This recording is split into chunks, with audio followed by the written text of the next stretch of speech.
Alors, par rapport à la matrice qu'on va voir, comme vous le voyez, bien sûr, donc c'est la matrice d'Igor Ansoff. Alors, cette matrice, c'est la quatrième matrice qu'on va voir, bien sûr, au niveau du chapitre d'analyse du portefeuille d'activité.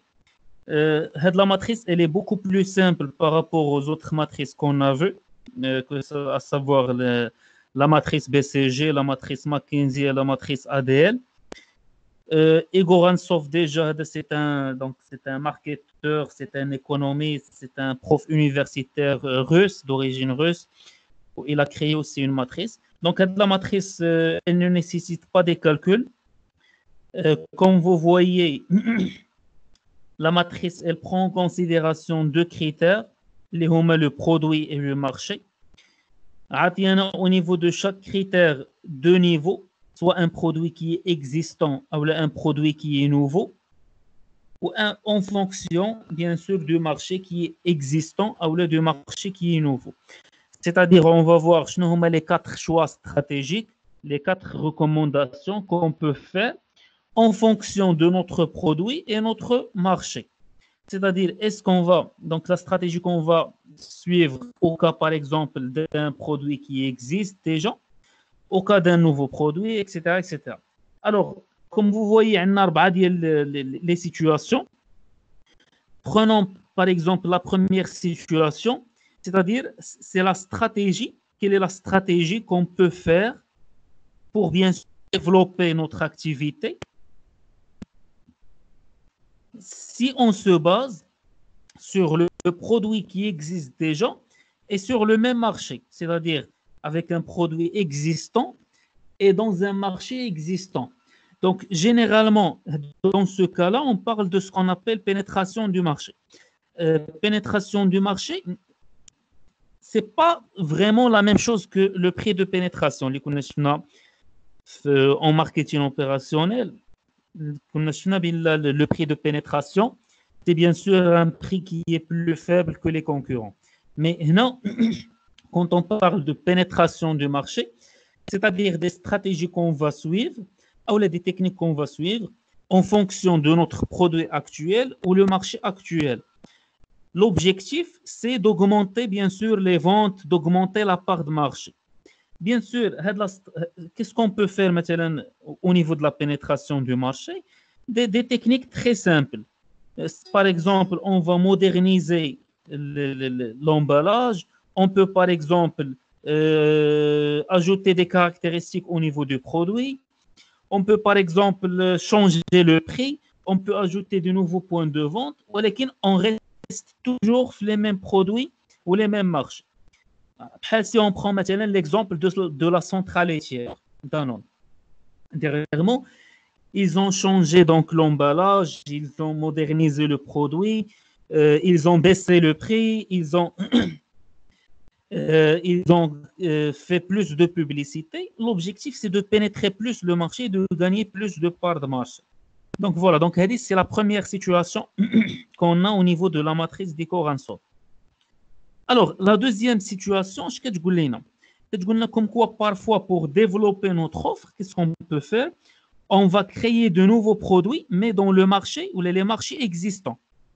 C'est-à-dire, on va rester dans le même marché, mais on va ajouter de nouveaux produits. C'est ce qu'on appelle le développement du produit. On l'a déjà vu, je pense, on l'a appelé la diversification par produit. C'est-à-dire, on va ajouter des nouveaux produits, mais on reste dans le même marché. C'est-à-dire, dernièrement, bon, je vous donne un exemple. Dernièrement, maintenant, l'entreprise Kiri, depuis des années, tout ce qui est fromage, bien sûr, là-bas, ce sont les produits laitiers. Donc, l'entreprise Kiri, ils ont intégré ils ont ajouté les yaourts. Donc, c'est les yaourts.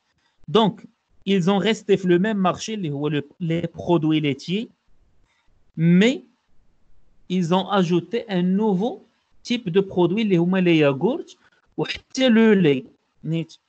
Donc, le fait d'ajouter du lait, des yaourts en plus de fromage, c'est un développement de produits parce qu'on a créé des nouveaux produits, mais on a resté toujours dans le marché existant, le même marché.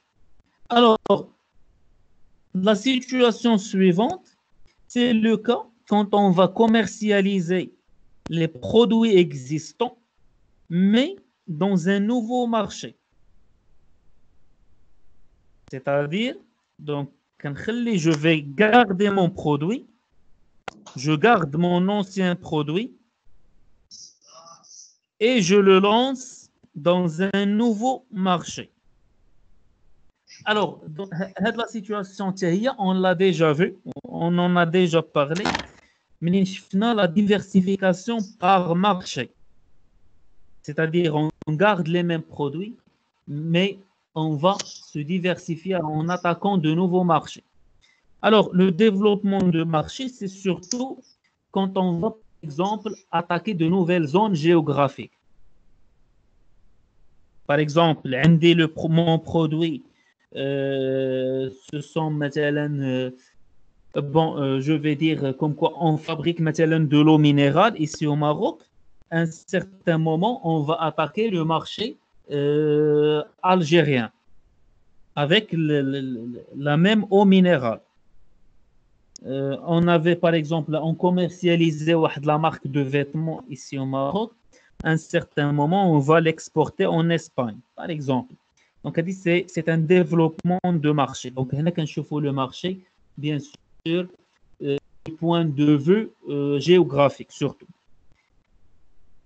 Et on a la diversification totale, bien sûr, c'est quand on va créer de nouveaux produits dans des nouveaux marchés. Mon activité, c'est l'eau minérale. À un certain moment, maintenant, je vais créer, par exemple, des biscuits. Alors là, on a créé un nouveau produit dans un nouveau marché, carrément différent. L'eau minérale et les biscuits, et je vais ajouter, par exemple, une nouvelle activité, les vêtements. Donc, c'est de la diversification totale.